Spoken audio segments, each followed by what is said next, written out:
salat sa yaman. Maagang nawala si ama.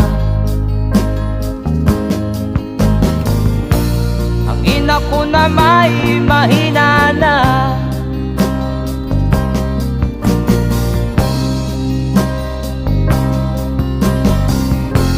Kami inamak ng lubusan,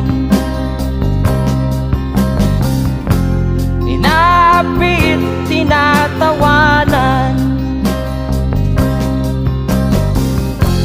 Kami itinuring na basahan. Sila ba'y